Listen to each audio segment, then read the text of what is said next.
بسم الله الرحمن الرحيم الحمد لله رب العالمين وأفضل الصلاة وأتم التسليم على سيدنا وإمامنا وحبيبنا أبي القاسم محمد بن عبد الله وعلى آله وصحبه والتابعين ومن تبعهم بإحسان إلى يوم الدين.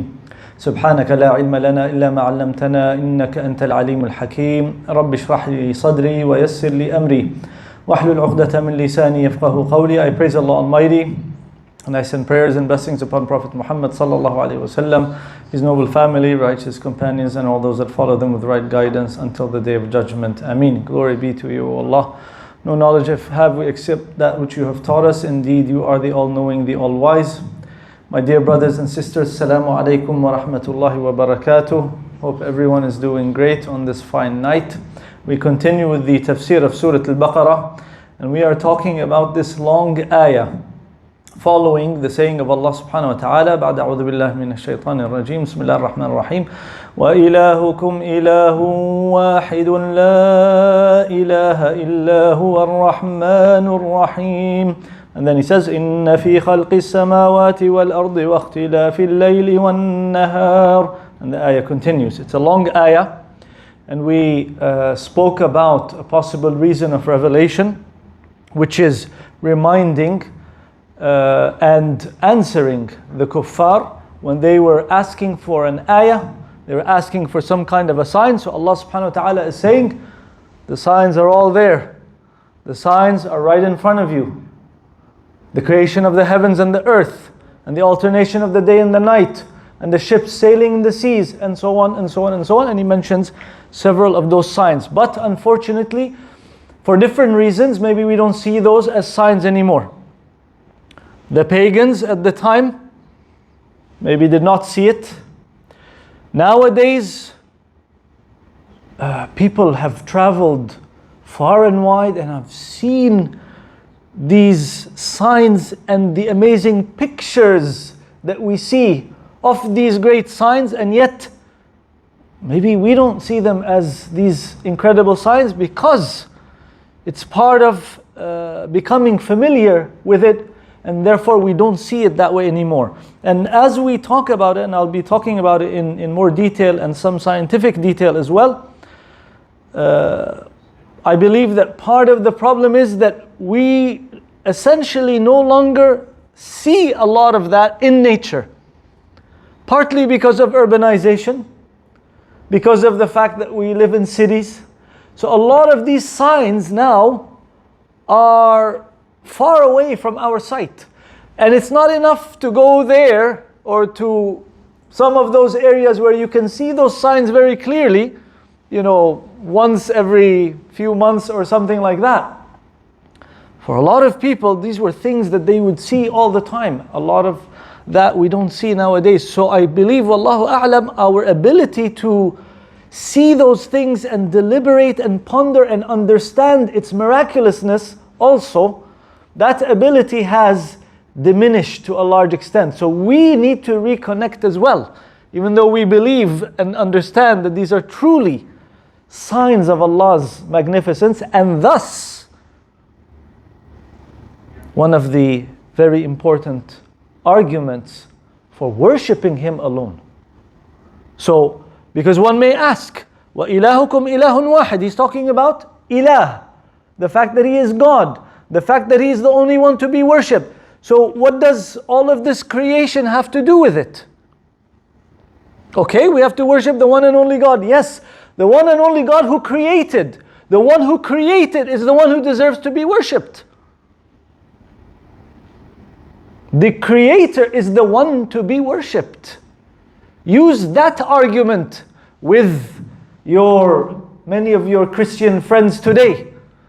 Do you think a single Christian will say Jesus created the heavens and the earth? No, they will not say that. The Creator is Allah, the one and only God. So you worship the Creator, not anyone else. Worship the one who created. And Allah is giving you these incredible examples of what He has created in this ayah. إِنَّ فِي خَلْقِ السَّمَاوَاتِ وَالْأَرْضِ. We started speaking about the creation of the heavens. We talked about the heavens and the universe and the light years and the incredible things about the heavens, this construction that Allah subhanahu wa ta'ala constructed. He said, وَالسَّمَاءَ بَنَيْنَاهَا بِأَيْدٍ وَإِنَّا لَمُوسِعُونَ. This heaven, we have constructed it with power and we are expanding it. But today we need to continue. We want to finish the ayah. إِنَّ فِي خَلْقِ السَّمَاوَاتِ وَالْأَرْضِ. The heavens and the earth. Over and over and over in the Quran. It is replete with the mention of this combination. As-samawat wal-ard. The heavens and the earth. Think about that. What could that mean? What could that be evidence of? Inna fi khalqi samawati wal ard. The creation of the heavens. And why are we going to emphasize this and why are we going to stay on this a little bit longer? Because we mentioned also last time, لَخَلْقُ السَّمَاوَاتِ وَالْأَرْضِ أَكْبَرُ مِنْ خَلْقِ النَّاسِ.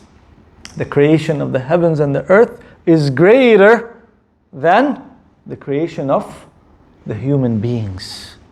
Even though in our age, we are able to see a lot of those things, a lot of those miracles inside the human being with modern technology and science. In the past, they couldn't quite grasp that, right? Not to the extent that we do, not even close. But Allah is telling us the creation of the heavens and the earth is even greater, despite all of the miracles in us.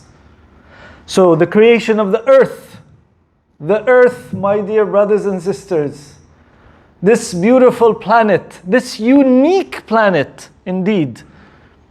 Because as much as astronomers have looked, and they continue to search, they have not found anywhere in the universe like Earth until now. And we will continue to look, and we will continue to search and investigate as we are supposed to. Because Allah subhanahu wa ta'ala tells us to look and to investigate and understand and marvel at the creation of Allah subhanahu wa ta'ala. But it seems there is nothing like this planet. It is unique, the earth.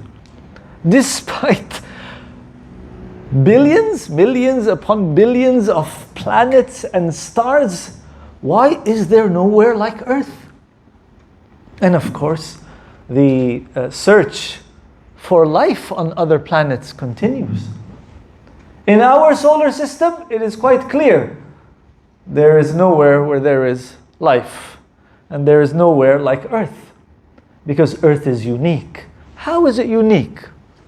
Maybe you can help me out. Let's have some interaction. Earth is unique, isn't it? Because of the atmosphere. Oh, very good point. The atmosphere. Barakallah fi. I'll get to that inshallah. What else? There must be other things. Water. Water. Water is so important, subhanallah. Oh, you guys, mashallah, you're scientists, huh? What else? It has life. Yeah. Life. It has life. So there's no life anywhere else. We don't know. We don't know. Will we ever know? We Huh? We also don't know. Well, the search is there's a very big search for life on other planets. Even if it's not human life, just any kind of life, microbes, anything, right? Anything living. More recently, scientists are very excited about a planet that they found. I forgot the exact name. It's more like a code, where they think there might be some kind of aquatic organisms, not humans, okay? For different reasons. The point is, Earth is unique, my dear brothers and sisters. So you mentioned, one of the brothers mentioned water. Okay? Carbon. Ah, carbon, very important for life, but that's another discussion. Water. Why is there water on Earth? Is there not water on other planets? Is there water on other planets? And why wouldn't there be water? This is what I want to get to. Why wouldn't there be water? Huh? No enough oxygen? the unique placement of the earth in relation to the sun. Subhanallah. The perfect location. If it was any closer, it would be too hot and water would evaporate. If it was any further, it would be too cold and water would freeze. And of course, water itself is a miracle, H2O. So that perfect placement of the earth, what scientists called the habitable zone.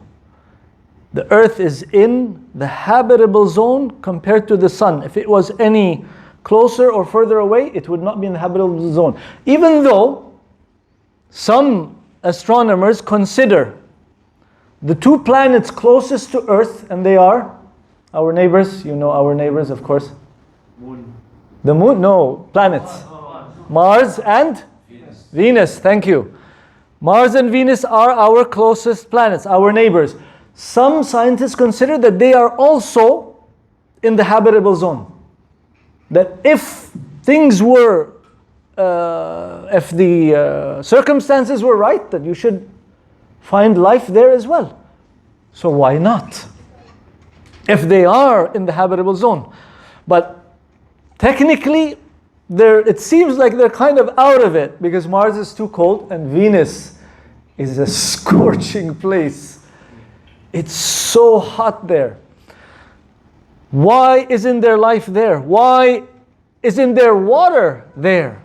Because Venus is so hot and because its atmosphere is filled with CO2. We are trying to reduce carbon dioxide emissions, right? Venus its whole atmosphere is carbon dioxide. So you're talking about greenhouse effect on steroids in Venus. So it's so hot and the heat is all trapped there.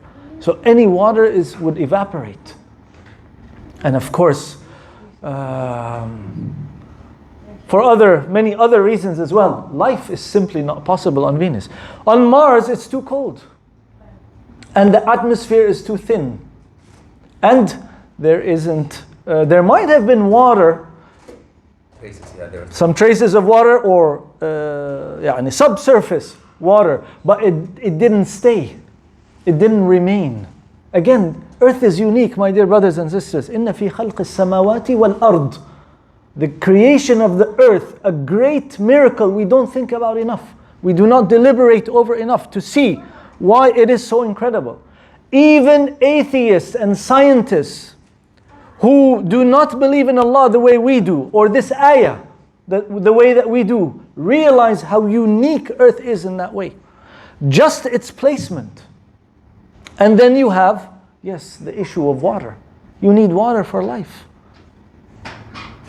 Without water, you can't have life. Without water that remains the way it does in such large quantities, you wouldn't be able to have life. Yes, you mentioned the atmosphere. The atmosphere is so critical. Without an atmosphere like Earth's, you cannot have life. The atmosphere itself. But Venus has an atmosphere, yes. But a very different type of atmosphere, a very thick atmosphere. It's too thick. And Mars's atmosphere is too thin. You have the perfect atmosphere on Earth. On Venus, an atmosphere of CO2. On Earth, what's the atmosphere made of? Nitrogen, thank you, brother. And nitrogen is the majority. And of course, what we are breathing, oxygen. And finally, about 1% argon. Not usually mentioned. It is because of what the atmosphere is made of as well that makes life on Earth possible. And other myriad reasons as well. Subhanallah, Earth is unique, my dear brothers and sisters. Allah subhanahu wa ta'ala made it such. And maybe that's why over and over and over He mentions as-samawat wal-ard, as-samawat wal-ard, as-samawat wal-ard. Even though, if you look at as-samawat and you look at al-ard, just think about it. What do you notice? Samawat wal-ard. Samawat comes first. Sorry? Samawat. Okay. What else? Maybe leaves. السماوات والأرض. Yes. Do you realize the difference in size between السماوات, the universe, والأرض, a tiny speck? It's special, it's unique. The creation of the earth where we have life. The earth with its mountains, with its oceans, with its trees and jungles and vegetation and animals and everything, subhanallah. It is the right place for life. And so far it seems like it is the only place where there is life. Wallahu ta'ala a'lam. إن في خلق السماوات والأرض واختلاف الليل والنهار, and the alternation of the day and the night.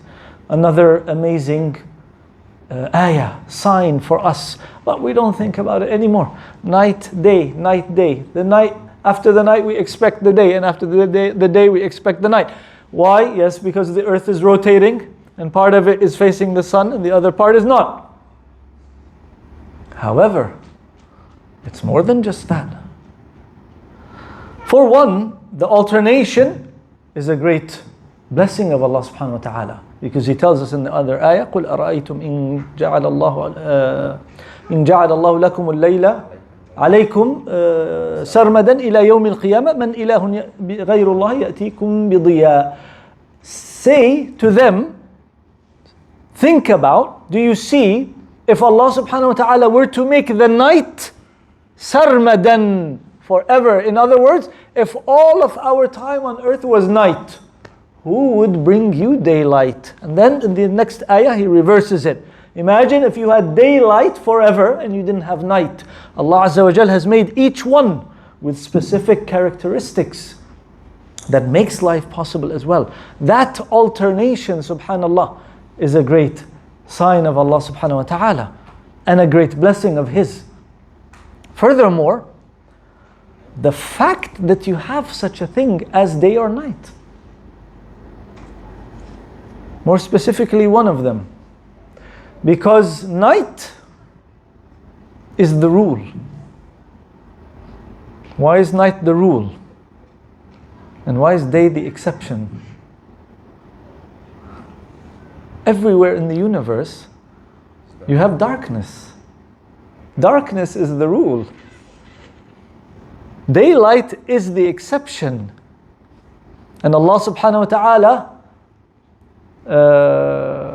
talks about Himself as Rabbul Falaq, the Lord of daybreak, because He brings the day. Right? Also Surah Yasin, Allah subhanahu wa ta'ala brings the day out. Daylight itself is a blessing and is something unique.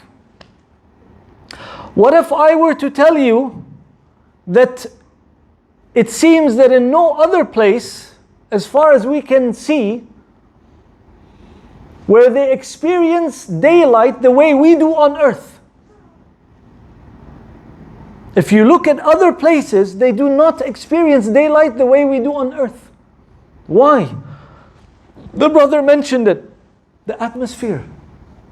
If you don't have an atmosphere that absorbs the light from the sun, you will not have daylight.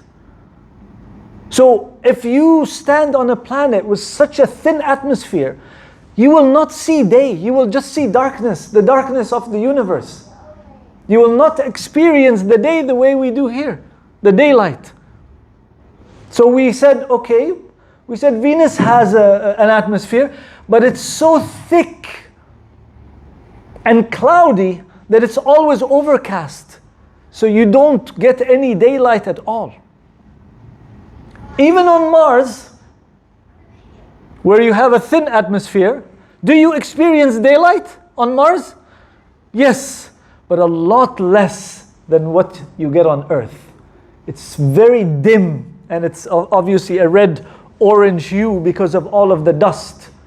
And that, if anything, would be the closest possibility to experiencing daylight like we do on earth, and yet it is very different.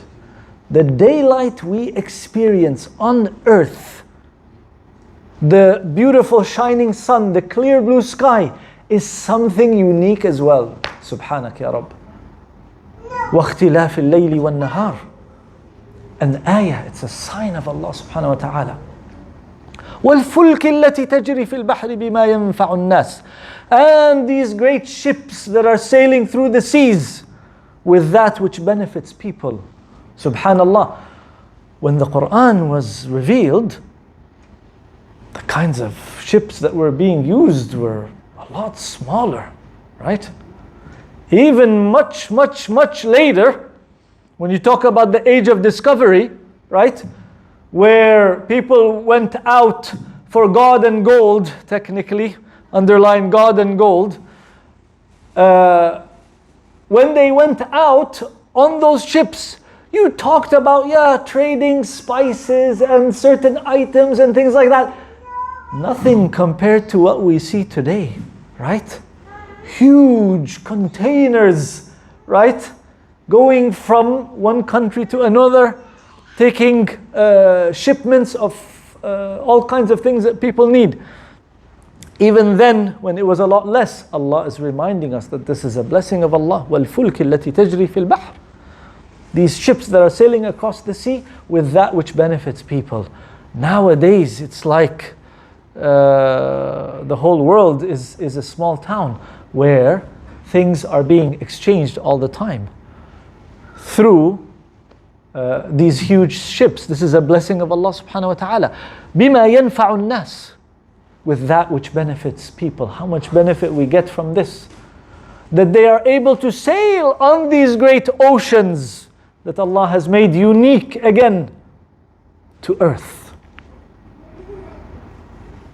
وَمَا أَنزَلَ اللَّهُ مِنَ السَّمَاءِ مِن مَّاءٍ فَأَحْيَا بِهِ الْأَرْضَ بَعْدَ مَوْتِهَا. And what Allah subhanahu wa ta'ala has brought down of rain. Yes, from the sky.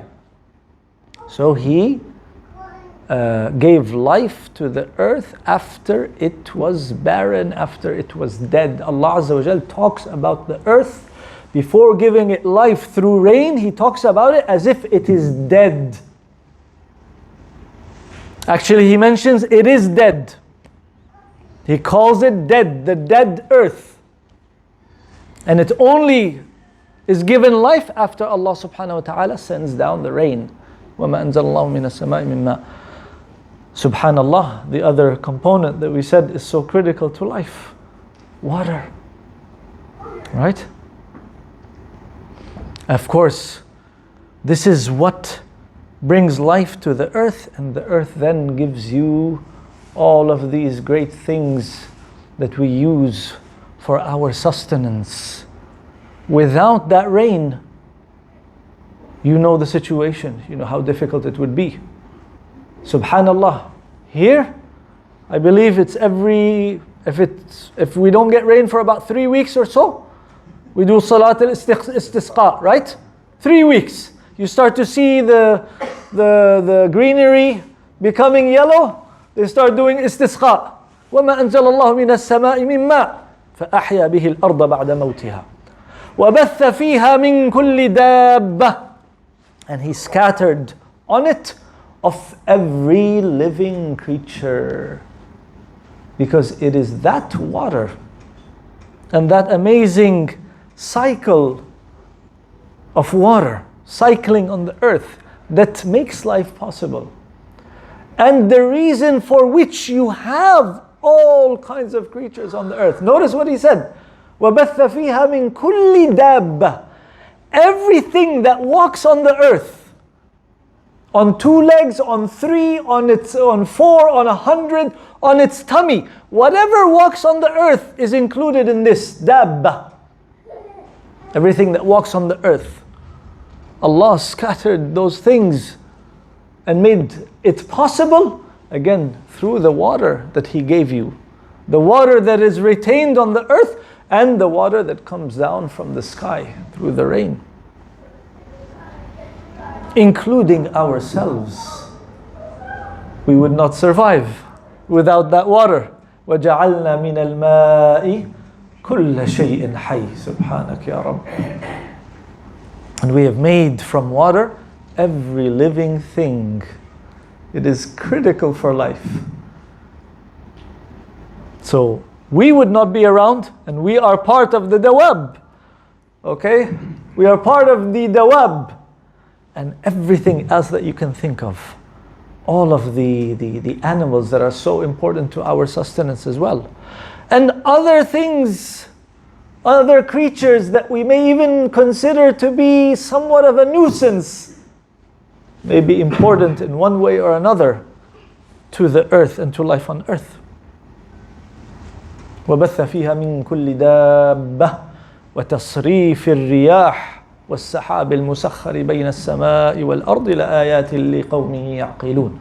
Notice the khabar is all the way at the end after he mentioned all of those ayat. وَتَصْرِيفِ الرِّيَاحِ وَالسَّحَابِ الْمُسَخَّرِ لَآيَاتٍ. In all of that are signs for those who use reason. تَصْرِيفِ الرِّيَاحِ, the winds. Subhanallah. So important as well. If you didn't have winds, the winds are a critical component in the formation and movement of clouds. So you may get the rain, but the rain is over the ocean. The water evaporates from the ocean, forms in the clouds, comes back down over the ocean. What did you benefit? But the winds now blow and move and stimulate the clouds. Allah Azza wa Jal keeps using the verb فَتُثِيرُ سَحَابًا, right? تُثِيرُ سَحَابًا. It stimulates those clouds. It forms those clouds and moves them in different places. So you can get the rain and it can benefit you. الرياح. And the winds have so many other important roles as well, having to do with the vegetation and the flowers and the insects and you name it. Subhanallah, the winds are very important. And of course sometimes it is a punishment from Allah subhanahu wa ta'ala. It is one of the soldiers of Allah Azza wa Jal. وَتَصْرِيفِ الرِّيَاحِ وَالسَّحَابِ الْمُسَخَّرِ بَيْنَ السَّمَاءِ وَالْأَرْضِ. And the clouds which Allah Azza wa Jal has subjected for you, has made for you. If it wasn't for those clouds, you wouldn't have that rain. If it wasn't for those winds, you wouldn't have those clouds in those places giving you that rain. As-sahab al-musakhkhar. These clouds. بَيْنَ السَّمَاءِ وَالْأَرْضِ. Between the sky and the earth. Subhanak ya Rabb. It seems like all of those unique properties that are important for life are mentioned in this ayah. You guys mentioned some of them. The water, the night and the day, the atmosphere. When he says بَيْنَ السَّمَاءِ وَالْأَرْضِ, this is something which is in between, because that's where the clouds are. The clouds are not all the way up, they are in the earth's atmosphere. This is a reference to the earth's atmosphere as well. All of these things are critical for life on earth and are part of the signs of Allah subhanahu wa ta'ala that we need to think about. لَآيَاتٍ لِقَوْمٍ يَعْقِلُونَ. These are signs for people who use reason. May Allah subhanahu wa ta'ala make us of those. Wallahu ta'ala a'lam. Wa sallallahu wa sallam wa barak ala nabiyyina Muhammad wa ala alihi wa sahbihi wa tabi'een. Any questions or comments?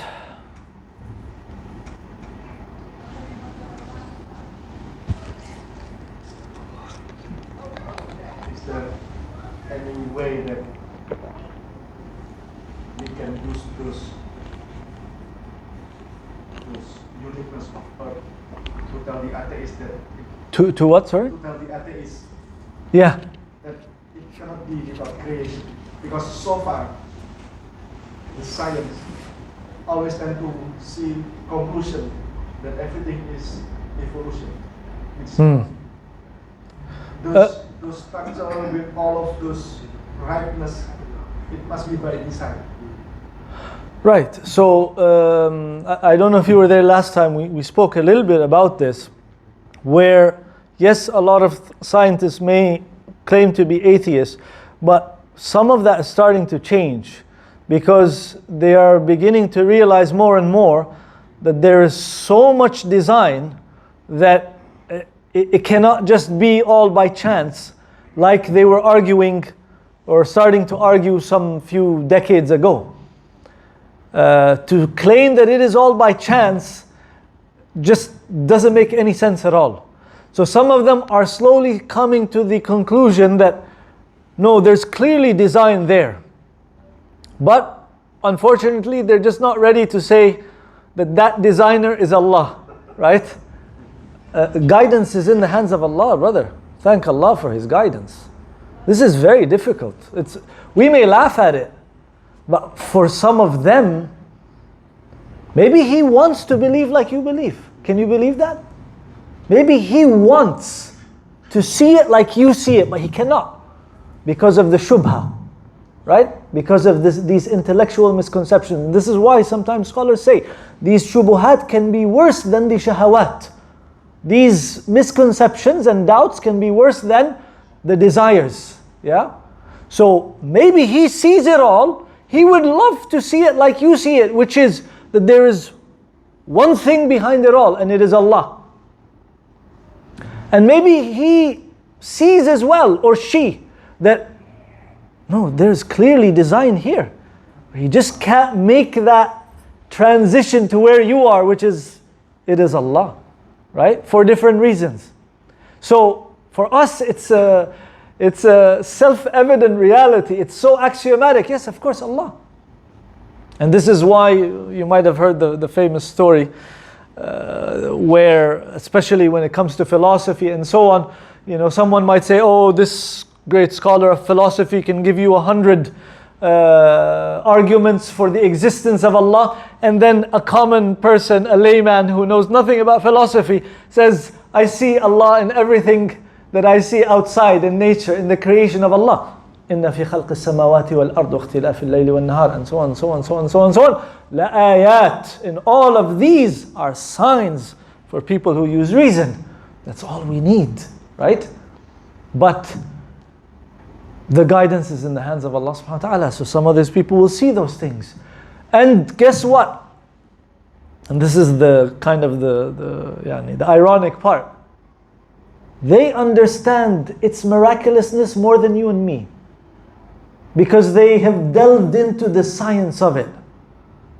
And they will tell you it's amazing and remarkable, but they just can't attribute it to Allah Azza wa Jal, subhanallah. In some of those cases, it might be because of their arrogance. So Allah Azza wa Jal has covered their hearts, and they do not see it. For others, maybe they want to see it, and maybe eventually they will be guided.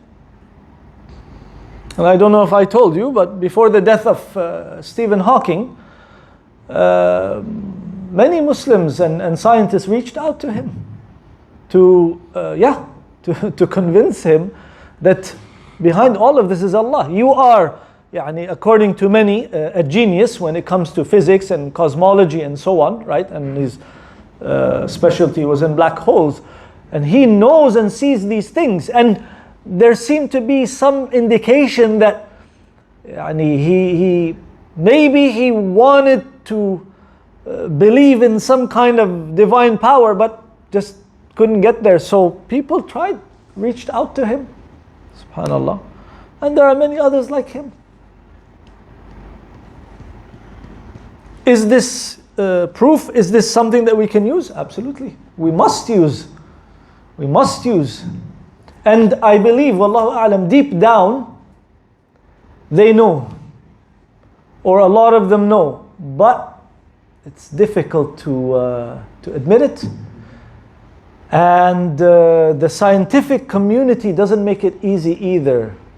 Because if you suddenly become a deist, or theist, someone who believes in Allah, you will become persona non grata. If you were a Nobel Prize winner, all of a sudden they'll say, oh, this person has, he's become religious. They'll no longer respect him. He'll lose so many things. Subhanallah. So it might be that deep down they know. And when they see these things, they wonder, right? And if they don't, and that may be the case with some people, they see the most incredible things and they don't connect it to Allah. You and me, we see the slightest thing.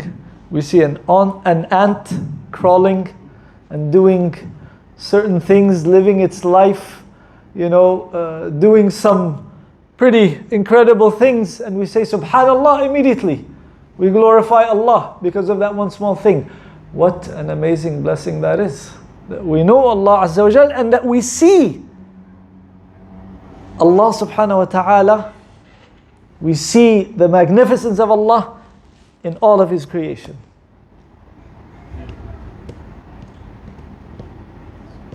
Anything else? Is it time for adhan now? Not yet? Oh, okay.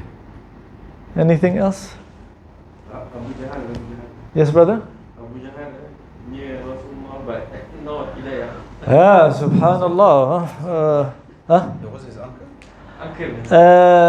No, wallahu a'lam, he wasn't. Abu Lahab was his uncle. Abu Lahab is the one who was his uncle. But yes, you're absolutely right. They're so close to him. They see they heard the revelation. They marveled at the revelation of the Quran. They said things about the Quran you and I don't even say. They understood how amazing it is, and yet, subhanallah. So yes, absolutely, guidance is in the hands of Allah. May Allah Azza wa Jal keep us firm on the deen. Okay, brothers and sisters, barakallah fikum. سبحانك اللهم وبحمدك نشهد أن لا إله إلا أنت نستغفرك ونتوب إليك